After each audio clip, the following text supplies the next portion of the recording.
우리가 함께 나눌 말씀은 느헤미야서 10장 1절로 39절인데요. 본문이 상당히 긴 관계로 말씀 봉독은 우리가 28절로 39절까지 읽도록 하겠습니다. 느헤미야서 10장 28절에서 39절까지의 말씀 한 절씩 교독하겠습니다. 구약성경 742페이지 있습니다. 찾으셔서 우리가 28절, 29절 한 절씩 교독하겠습니다. 먼저 28절 봉독합니다.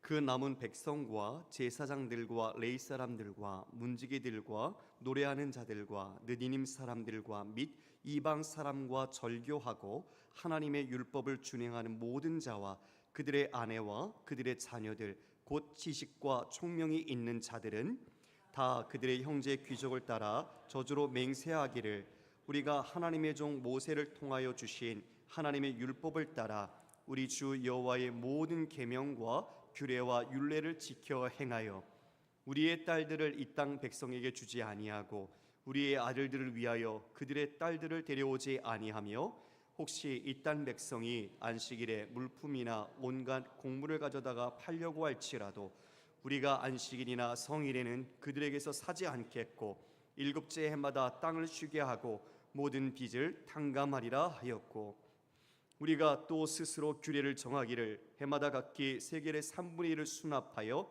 하나님의 전을 위하여 쓰게 하되 곧 진설병과 항상 드리는 소제와 항상 드리는 번제와 안식일과 초하루와 정한절기에 쓸 것과 성물과 이스라엘을 위하는 속죄제와 우리 하나님의 전의 모든 일을 위하여 쓰게 하겠고 또 우리 제사장들과 레위 사람들과 백성들이 제비 뽑아 각기 종족대로 해마다 정한 시기에 나무를 우리 하나님의 전에 바쳐 율법에 기록한 대로 우리 하나님 여호와의 제단에 사르게 하였고 해마다 우리 토지 소산의 만물과 각종 과목의 첫 열매를 여호와의 전에 드리기로 하였고 또 우리의 맏아들들과 가축의 처음 난 것과 소와 양의 처음 난 것을 율법에 기록된 대로 우리 하나님의 전으로 가져다가 우리 하나님의 전에서 섬기는 제사장들에게 주고 또 처음 익은 밀의 가루와 거제물과 각종 과목의 열매와 새 포도주와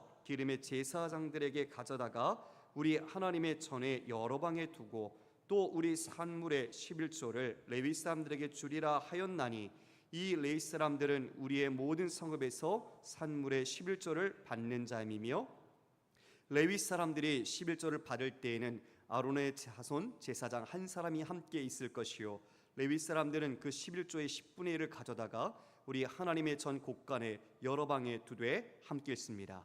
곧 이스라엘 자손과 레위 자손이 거제로 드린 곡식과 새 포도주와 기름을 가져다가 성소의 그릇들을 두는 골방 곧 섬기는 제사장들과 문지기들과 노래하는 자들이 있는 골방에 둘 것이라. 그리하여 우리가 우리 하나님의 전을 버려두지 아니하리라. 아멘. 할렐루야. 오전에도 뵀는데 오후에도 뵈니까 더 반갑습니다. 네. 오늘 우리가 이제 10장 전체를 좀 살펴보려고 하는데요. 상당히 본문은 깁니다. 그렇지만 간략하게 우리가 말씀을 통해서 다시 한번 우리도 이들이 행했던 결단, 결심 이것들을 우리도 한번 새겨보는 그런 은혜가 있기를 원합니다. 여러분, 레위인들 함께 이 백성들과 기도를 했습니다. 그들이 말씀을 들었죠. 그 말씀은 다시 그 영혼이 살아나게 했습니다. 무엇이 틀렸는지 자신들이 무엇을 하나님 앞에서 잘못했는지 깨닫게 주었습니다. 그래서 그 말씀을 듣고 그들은 통곡하며 회개가 이어졌습니다. 새로운 영적 갱신, 놀라운 부흥의 현장이 일어나게 된 거죠. 그들은 거기에서 머뭇거리지 않았습니다. 그들은 이제 오늘 쌍이 났다라는 표현처럼 언약의 밀봉, 이와 같이 자신들이 직접 그 언약에 참여하겠다고 직접 사인을 하는 모습이 나타납니다. 1절로부터 27절까지가 각각 그 사인한 명단들이 구체적으로 기록이 되어 있지요. 그들이 무엇을 하겠다고 사인했을까요? 그 내용을 오늘 함께 살펴보고자 합니다. 여러분, 1차적으로 우리 27절까지 누가 어떤 사람이 여기에 참여했는지를 우리가 살펴볼게요. 우리 1절 보면 그 임봉한 자, 이에 사인을 한 사람은 하갈의 아들 총독 느헤미야와 시드기야라고 이야기해주고 있습니다. 리더죠. 그 리더, 행정을 총괄하고 있는 느헤미야. 여러분, 이 본문을 읽으면서 느헤미야는 어떤 마음이 들었을까 생각해 봤습니다. 술 맡은 관원장이었던 느헤미야가 그 자신의 자리를 떠나서 고국으로 와서 그 수많은 대적들의 방해, 그리고 생명의 위협, 그 모든 것들을 정말 다 감당하면서 성벽을 재건했습니다. 그리고 이제 그들은 성벽만이 아니라 이스라엘 하나님의 백성이라는 그 공동체성, 자신의 언약 백성의 정체성을 세워가고 있는 겁니다. 그들이 지금 사인을 합니다. 뭐기에 사인합니까? 말씀, 언약을 지키겠다, 그 율법을 따라 자신들이 순종하겠다라고 결단한 곳에 사인을 하는 겁니다. 그것을 지켜본 느헤미야의 마음은 얼마나 감격스러웠을까요? 마치 그동안에 있었던 수많은 어려움들이 주마등같이 그에게 스쳐 지나가지 않았을까? 그런 생각이 들었습니다. 자신은 혼자 얼마든지 행복하고 편안하게 살 수 있었지만 하나님이 주신 마음으로 고국 예루살렘의 처참한 상황을 눈물로 기도했고 금식했던 그 사람, 그리고 직접 그 기도를 따라서 자신은 그곳으로 돌아와 이 백성들과 동고동락하면서 그 모든 숱한 어려움들을 이겨냈던 느헤미야, 그들이 지금 하나님께 순종하겠다고, 하나님의 말씀대로 살겠다고 결단하며 이와 같이 그 이름을 적고 있는 그 모습을 볼 때 실로 이 모든 것을 이루신 놀라운 하나님의 은혜, 자신을 이와 같이 쓰임받게 하셨던 하나님의 그 크신 사랑, 그리고 세워져가는 이 공동체에 향한 하나님의 놀라운 역사, 이 모든 것이 그 마음속에 얼마나 기쁨과 감사로 울려 퍼졌겠습니까? 여러분, 우리도 이러한 기쁨을 맛보기를 원합니다. 우리가 사람이 적다고, 우리가 재정적 능력이 어렵다고, 우리의 환경이 예전과 다르다고, 우리의 마음이 이미 좌절하고 포기하고 우리의 마음속에서 닿는 것이 아니라, 하나님은 능치 못하심이 없고 하나님은 기도하는 사람을 통하여 이와 같이 사람들을 붙여서 일하시고 그것을 마쳐 완성하시는 분이라는 것을 우리가 확인할 때 우리는 믿음의 기계, 그리고 우리가 갖고 있는 이 믿음의 위대함을 결코 세상의 환경과 조건에 따라서 우리가 위축되지 말아야 할 것입니다. 살아 역사하시는 하나님, 그분은 지금도 여전히 동일하게 역사하시는 하나님이십니다. 지금 이처럼 이들이 사인을 먼저 했습니다. 느헤미야, 시드기야, 우리로 말하면 어떻게 할까요? 저부터 시작해서 우리 장로님들이 먼저 사인하는 겁니다. 지도자들이 솔선수범하는 거죠. 그냥 뒤에 있는 게 아니라 먼저 앞장서서 내가 이 말씀대로 살겠습니다, 내가 이 말씀대로 분명하게 지키겠습니다, 이렇게 사인을 하는 겁니다. 자, 그 다음에는 누가 사인을 합니까? 제사장들이 나옵니다. 제사장들 21명이 2절부터 기록되어 있습니다. 쭉 기록되어 8절까지 제사장의 명단이 나옵니다. 그리고 9절을 보면 9절에 레위 사람들이 이제 나옵니다. 레위 사람들이 이에 총 17명이 거기에 기록되어 있습니다. 그리고 14절을 보면 또 백성의 우두머리, 누굽니까? 지도자들이죠. 백성들을 지도했던 그 사람들 44명의 지도자의 이름이 기록되어 나옵니다. 이처럼 이스라엘 백성이 온전하게 회복되기 위해서는 이 행정 책임자, 제사장, 레위인, 그리고 백성들의 지도자들이 모두 함께 해야 했던 것입니다. 어떤 한 사람만이 이 일을 이룰 수 있는 게 아닙니다. 그 한 사람의 기도로 그 같은 하나님의 역사가 시작이 되었지만 함께 동력하고 함께 힘을 합쳐주는 그 수많은 사람들이 함께 위대한 놀라운 역사를 감당해냈던 것이죠. 이 명단을 통해서 우리는 느헤미야가 혼자인 것이 아니라 하나님께서 같은 마음으로 합하여 이 모든 일을 이루게 하셨다. 이것을 증거받고 있는 것입니다. 성도 여러분, 우리도 소망합니다. 우리에게도 어떠한 중요한 일이 있을 때 우리가 누구는 하고 누구는 안 하는 게 아니라 우리 모두가 함께 동참하고 함께 그 기쁨을 누리기를 원합니다. 사람만 이 한 자녀만 이뻐하는 것이 아니라 이 모두가 그 복된 길에 함께 있기를 원하고 소망하는 것처럼 하나님의 마음은 이 한 사람을 통해서 그 불이 번져 나가듯 우리 모든 공동체가 하나님을 향한 그 은혜와 기쁨으로 보답하고 충성하기를 원하실 것입니다.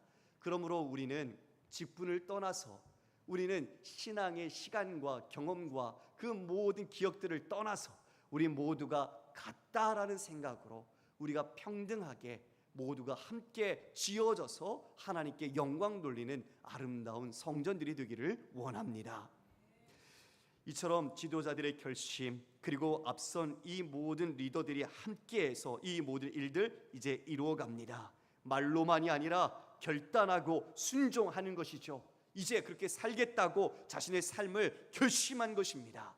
성도 여러분, 우리 여호수아서를 보면 우리 여호수아와 그 이스라엘 백성들이 무시무시한 자신들의 힘으로는 결코 점령할 수 없는 여리고성, 그 여리고성을 돌 때 하나님은 말씀하셨죠.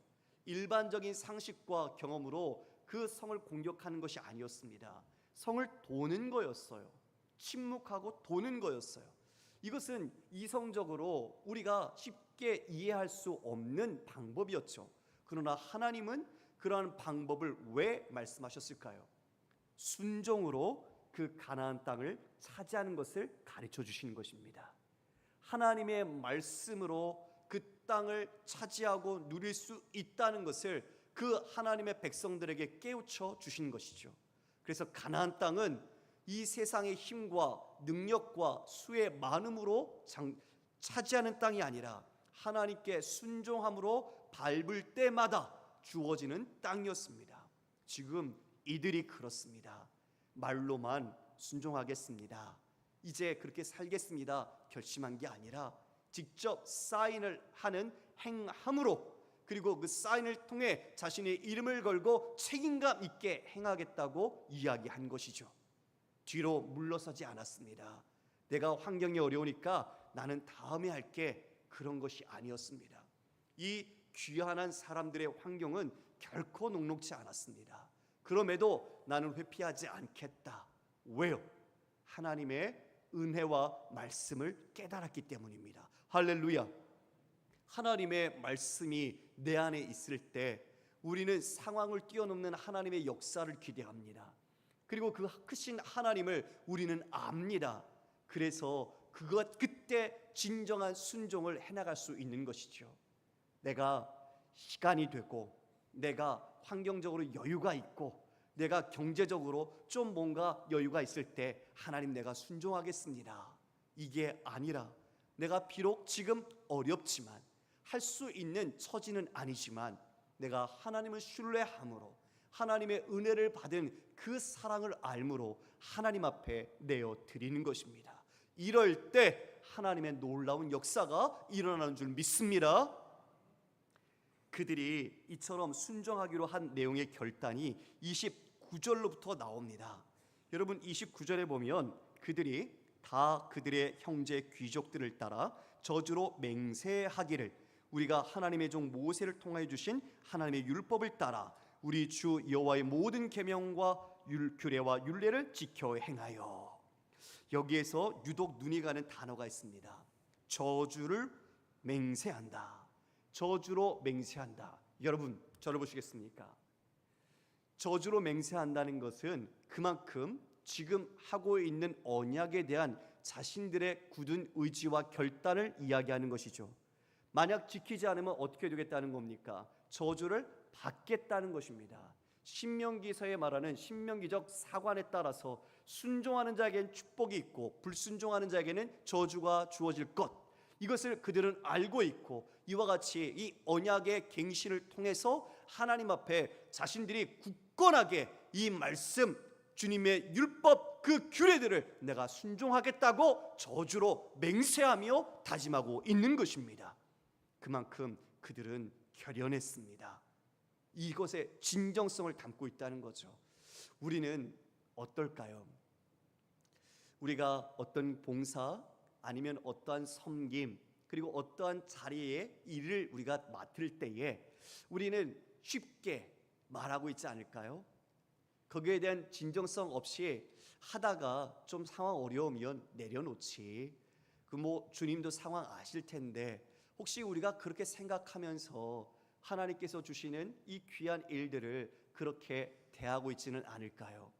그들은 지금 저주로 맹세하고 있습니다. 결코 쉬운 일이 아니죠. 누가 저주를 원하는 사람이 있겠습니까? 그만큼 하나님의 말씀을 사랑하기 때문에 그 말씀에 내 생명을 걸어야 하기 때문에 이 저주로 맹세하는 의식을 하고 있는 겁니다. 이들이 말씀을 지키겠다는 것이 그들의 내용이었습니다. 그들이 이제 30절에 보면 아주 구별되어지기 위한 노력을 합니다. 우리 30절 말씀을 함께 읽어볼까요? 시작. 우리의 딸들을 이 땅 백성에게 주지 아니하고 우리의 아들들을 위하여 그들의 딸들을 데려오지 아니하며. 무엇이죠? 통혼시키지 않겠다는 겁니다. 그 땅에 있는 이방 사람들, 암몬, 모압, 아라비아, 에돔 그리고 사마리아에 이런 혼혈되어 있는 이방 사람들과 자신의 아들과 딸이 결혼하지 않도록 그것을 금지하겠다는 것이죠. 여러분, 왜 금지시켰을까요? 왜 이처럼 자신들이 그들과 자신의 자식들을 통혼시킨 것을 막았을까요? 그것은 그들이 단지 이방인이기 때문이 아니라 종교적인 의미가 더욱 강했습니다. 그들은 우상을 섬기는 자들이었죠. 우상을 섬긴다는 것은 무엇을 갖고 있는 겁니까? 우상 문화를 갖고 있는 겁니다. 여러분, 지금은 대놓고 내가 우상이라고 이야기하는 것들이 없어요. 교묘하게 문화 속에 스며들어서 우리에게 그 우상적인 가치관들을 심어주는 겁니다. 육체적인 쾌락들, 돈에 대한, 권력에 대한, 명예에 대한 이런 것들을 내 안에 이 세상이 따라가고 있는 큰 길로 오라고 우리를 올가미로 걸어서 끌어당기고 있는 거죠. 우리가 새겨진 이런 아로새긴 우상들을 지금 거기에 절하고 우리가 그것들을 신이라고 섬기진 않아요. 그러나 보이지 않는 무형의 이와 같은 영적인 우상들이 우리 안에 난무하고 있다는 것입니다. 가장 궁극적이고 최종적인 우상은 무엇입니까? 자기 숭배입니다. 나를 섬기는 겁니다. 그러한 가치들, 그러한 것들을 내가 통제하고 그것들을 내가 자유롭게 움직여서 내 원하는 소원, 목적을 달성시키는 것, 그것은 곧 나를 우상화하는 것이죠. 우리가 이런 부분에 있어서 분명하게 구별이라는 거룩의 개념을 성도는 가져야 합니다. 제사장들까지도 심지어 이방인과 당시에 결혼했었습니다. 그러니 얼마나 그 공동체가 무너져 있었겠습니까? 그들이 가져온 이방의 풍습들, 문화에 따라서 자연스럽게 스며들어 있었던 것이죠. 지금 그것을 이제 거룩, 구별됨으로 그들이 정결하기 위하여 통혼을 하지 않겠다라고 결단한 겁니다. 성도 여러분, 이것을 우리는 지금 문자적으로는 획일하게 적용하기는 어려워요. 이방 우리가 외국인 사람들과 얼마든지 결혼할 수 있지요. 우리는 그와 같이 열려 있어요. 근데 다만 우리가 여기서 영적인 교훈을 얻을 수 있는 것은 우리가 구별된 자라는 것입니다. 하나님의 뜻, 하나님의 말씀에 부합하게 우리가 순종하는 방향성을 가져야 한다는 거죠. 우리가 이 세상의 가치 속에 또 세상의 사고 방식 속에 우리에게 다가오고 있는 것들을 우리는 구별하고 그것들을 절제하고 끊어낼 수 있어야 한다는 것입니다. 우리가 그것을 생각해 보기를 원합니다. 누구보다 자기 자신이 가장 잘 알 겁니다. 내 연약한 부분들, 내가 잘 넘어지는 부분들을 가장 먼저 알고 거기에 하나님의 말씀으로 우리가 거룩과 구별을 위하여 우리가 결단해야 하는 것이죠. 무엇이 있겠습니까, 여러분? 저에게는 위선이 있지 않을까요? 외식이 있지 않을까요? 오늘 오전에도 말씀드렸지만 이 단에 서면 하나님 앞에서 설교를 해야 하는데 하나님 앞에서 설교하는 게 아니라 성도님들 앞에서 설교하는 것처럼 생각하고 성도님들에게 더 그냥 옳은 얘기, 성도님들이 좋아하는 얘기를 한다면 저는 위선을 하는 것입니다.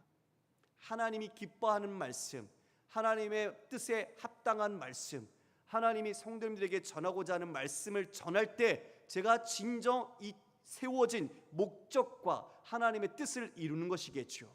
사람의 숫자에 따라서, 재정의 숫자에 따라서 여러분들이 잘 지금 예배를 드리는가 아니면 주무시고 계신가 때문에 내 마음이 왔다 갔다 하면서 말씀을 전한다면 그거는 제가 거짓된 것일 겁니다. 우리는 하나님 앞에 내 자신의 사명과 본분을 거룩이라는 그리고 구별됨이라는 것으로 분명하게 인식하고 하나님 앞에 충성해야 하는 것입니다. 성도 여러분, 지금 이들이 그와 같이 구별합니다. 지금 이방인들과 함께 몰려 살고 있어요. 통혼하고 있어요. 그런데 이걸 결단하는 겁니다. 결코 쉬운 일이 아닐 겁니다. 더 나아가 그들이 무엇을 합니까? 이제 맹세한 내용이 안식일과 안식년을 지키겠다는 겁니다. 여러분 31절 말씀을 볼까요? 31절에 혹시 이 땅 백성이 안식일에 물품이나 온갖 곡물을 가져다가 팔려고 할지라도 우리가 안식일이나 성일에는 그들에게서 사지 않겠고 일곱째 해마다 땅을 쉬게 하고 모든 빚을 탕감하리라 하였고. 아까는 자신의 삶을 구별했죠, 정결하게. 지금은 뭘 구별하죠? 나를 구별합니다.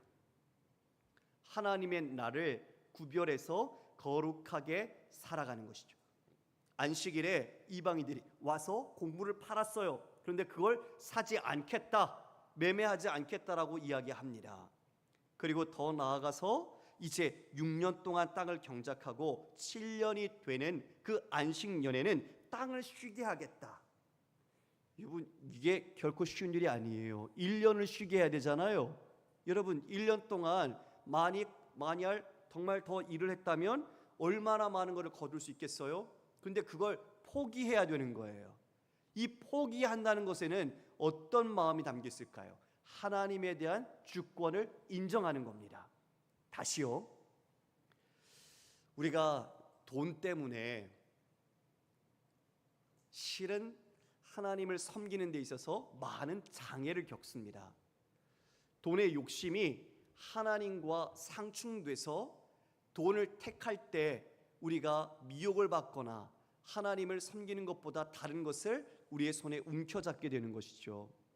지금 이들이 이 7년째에 이와 같이 땅에 경작을 안 하는 것은 그들이 포로로 끌려갈 때에는 그 모든 것들로 더 많은 걸 벌기 위해서 도망간 종까지 잡아왔고 땅을 쉼없이 경작을 해서 더 많은 걸 거두어 쌓아놨어요. 그래서 안식이 없는 땅에 하나님께서는 그들을 뽑아서 강제로 그 안식년의 10번이 되는 70년을 강제 안식을 시켜버린 거예요. 그런데 이제 그들이 안식하겠다고 하는 겁니다. 그 땅을 쉬게 하겠다고 결단한 겁니다. 그리고 그 땅에 7년째에 나타나는 그 열매들은 가난하고 고아들, 과부들, 그 나그네들이 먹도록 그처럼 배려하겠다고 이야기하는 것이에요. 자신들의 모든 이익을 포기하는 것이죠. 왜요? 하나님이 책임지신다는 것을 알기 때문입니다. 할렐루야! 여러분 모두가 이 믿음을 갖기를 원합니다. 이 두려움을 뛰어넘는 믿음을 가질 때 우리의 삶에서 우리가 정말 조그만 경제적인 이득, 그리고 그 앞에서 우리가 하나님과 비교하는 것들이 모두 사라지게 될 겁니다. 우리에게 하나님께서 그리 아니하실지라도 우리는 하나님이 공급하시고 책임지는 자녀이심을 믿으십시오. 모든 곡물 아니면 무화과 열매, 포도나무, 소, 외양간에 그 모든 것이 소들이 양들이 없어도 나는 여호와로 말미암아 기뻐한다라는 그 하박국의 고백이 진짜 하나님을 발견했을 때에 그 모든 것과 비교하고 견줄 수 없는 은혜요, 사랑이요, 축복이라는 것을 깨달았기 때문에 그와 같은 고백을 할 수 있었던 것입니다. 여러분, 우리가 그 고백을 하는 믿음의 성도가 되기를 소망합니다. 이제 더 나아가 이와 같이 이야기합니다. 빚도 탕감해 주겠다. 예, 악착같이 받아냈던 빚인데 이제 7년이 되면 그 모든 채무를 면제해 주겠다는 것이죠. 경제적인 고통을 함께 그 이웃들과 나누겠다는 것입니다.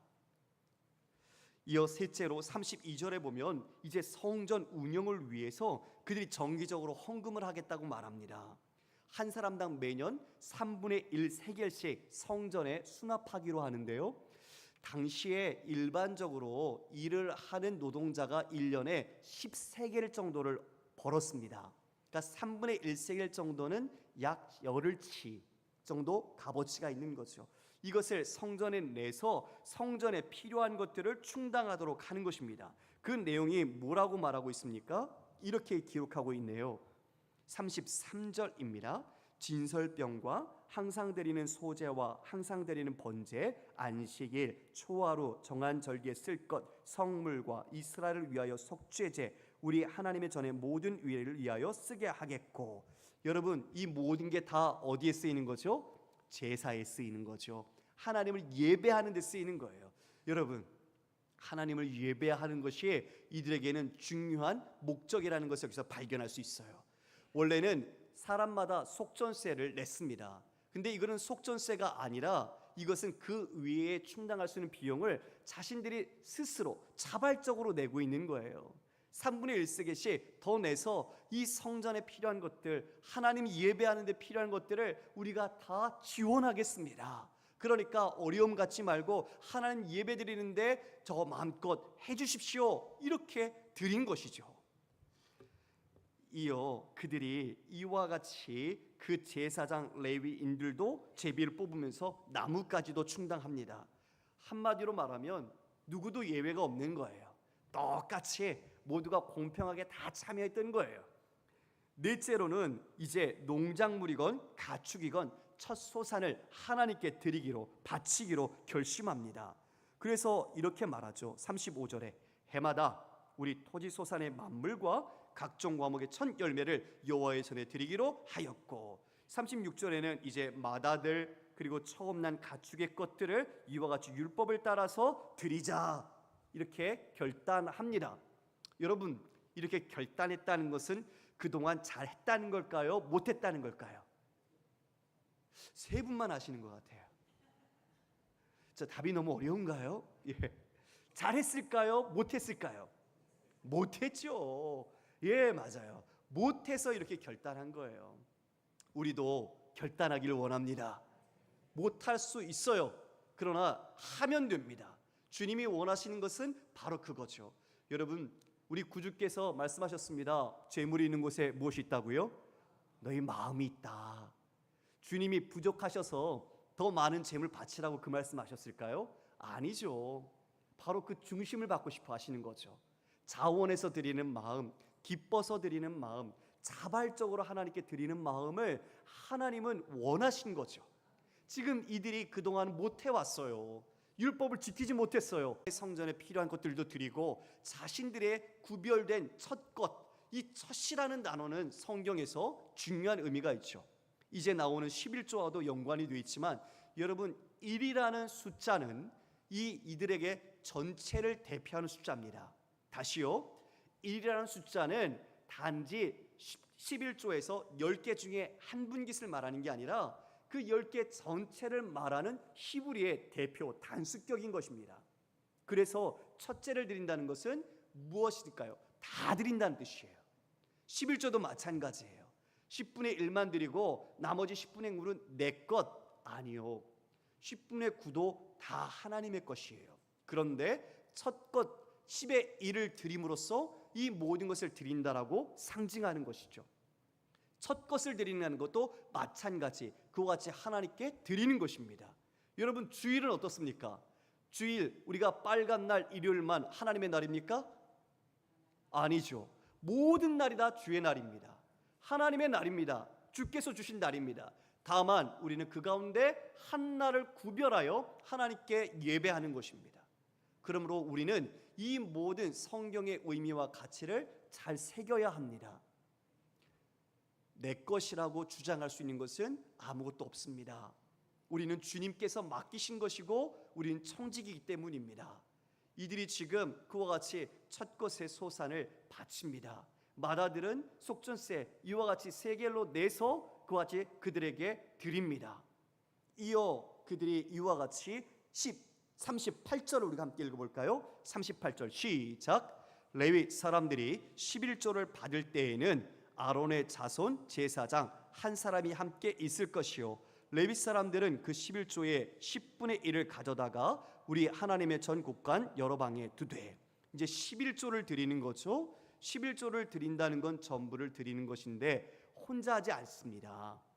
거기에 보니까 아론의 자손 제사장 한 사람이 동행하여 레위인과 함께 걷습니다. 왜 그럴까요? 투명성을 보장받기 위한 거죠. 정확하게 거두기 위한 거죠. 부정을 방지하기 위한 것입니다. 이처럼 하나님께 드리는 이 11조는 제사장들과 하나님을 섬기는 사람들을 위하여 쓰여졌고 또 당시에 가난한 사람들을 위하여 구제하는 데 쓰여졌습니다. 이제 그들이 점차 자신들의 지경 속에서 하나님을 향한 마음들이 넓혀져 가는 것이죠. 자신과 관련됐던 가정의 통혼 문제, 그리고 그 삶의 날을 구별하는 문제, 그리고 자신의 물질을 구별해서 이와 같이 제사에 필요한 것들을 드리고 이제는 그 제사에 섬기는 사람들, 제사장과 레인을 위한 11조를 냅니다. 11조로 그들이 필요한 것들을 충당하고 또 가난한 사람들이 쓸 수 있도록 같이 사회적인 책임을 다하고 있는 것이죠. 마지막에 39절은 이렇게 말합니다. 39절 함께 읽어볼까요? 시작. 곧 이스라엘 자손과 레위 자손이 거제로 드린 곡식과 새 포도주와 기름을 가져다가 성소에 그릇들을 두는 골방, 곧 섬기는 제사장들과 문지기들과 노래하는 자들이 있는 골방에 둘 것이라. 그리하여 우리가 우리 하나님의 전 버려두지 아니하리라. 아멘. 그 성전 창고가 비지 않도록 채워두는 겁니다. 그 성전에 대한 마음을 두고 그곳에서 하나님의 일이 어려움 겪지 않도록 넉넉하도록 감당하고 있는 거죠. 성전을 영화롭게 하는 것, 곧 하나님을 우리가 영화롭게 하는 것을 그들은 이렇게 마음을 두며 표현해 냈던 것입니다. 성도 여러분, 우리 예전에 한 집사님이 이런 이야기를 좀 해주셨어요. 교회에 오면 늘 마음이 평안해진다고, 늘 수시로 그 자신의 기도 자리를 볼 때마다, 그리고 그 자리를 찾을 때마다 세상이 줄 수 없는 평강의 마음을 가진다고 이야기해 주셨어요. 어디에 가서 돈을 주고 최고급 리조트를 가거나 좋은 휴양지에 가더라도 우리가 그 평강을 누릴 수 있을까요? 주님의 임재가 있는 곳, 주님이 함께하는 곳, 그리고 내가 그 주님께 마음을 두는 곳이야말로 정말 가장 주님 안에서 기뻐할 수 있고 평안한 곳이 아닐까요? 그들은 이제 하나님께서 주신 이 축복으로 성전과 제사와 자신들의 공동체를 돌보기로 결단한 것입니다. 성도 여러분, 말씀을 정리하겠습니다. 오늘 특별히 이 내용을 보면 물질에 관한 것들이 많이 기록되어 있습니다. 우리가 물질 때문에 아까 말씀드린 것처럼 하나님을 섬기는 것에 내 마음이 위축되거나 아니면 그 물질 때문에 시험에 들지 않기를 원합니다. 하나님이 우리의 공급자가 되시고 우리는 돈을 우상으로 섬기지 않습니다. 하나님은 주시는 분입니다. 하나님은 우리에게 필요한 걸 아시는 분입니다. 그러므로 우리의 마음이 먼저 하나님을 향한다면, 그리고 하나님께 그 뜻을 이루기를 기도한다면 하나님은 분명히 우리에게 부어 주실 것입니다.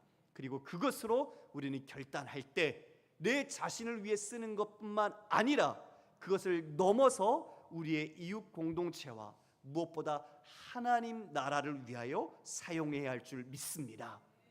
우리가 헌금을 드리지요. 이 헌금의 일부분들이 우리가 구제로 또 어려운 형제들과 자매들에게로 흘러갑니다. 여러분들이 11조를 드리는 것이 이 교회에 필요한 것들을 충당해 나가는 데 사용됩니다. 우리는 그 목적이 단지 돈을 드리는 것이 아니라 우리의 믿음과 우리의 마음을 드린다는 것을 꼭 기억해야 할 것입니다. 그러므로 먼저 마음을 주님께 드리십시오. 그리고 오늘 말씀 가운데 결단하십시오.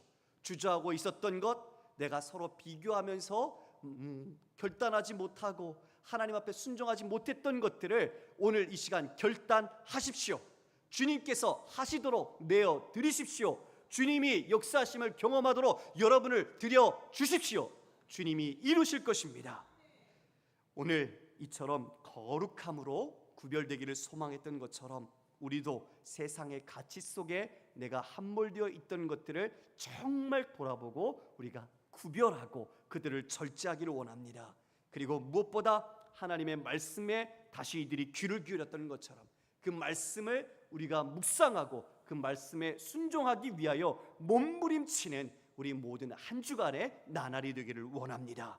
모든 소유 주권이 하나님께 있음을 기억할 때 내게 염려할 자격조차 없음을 기억하셔서 두려움이 아니라 담대함으로 그 믿음의 패기를 가지시고 우리 주님과 함께 여러분의 삶 속에서 주님 나라 마음껏 이루어가시는 놀라운 가슴 벅찬 기대가 있기를 축복합니다.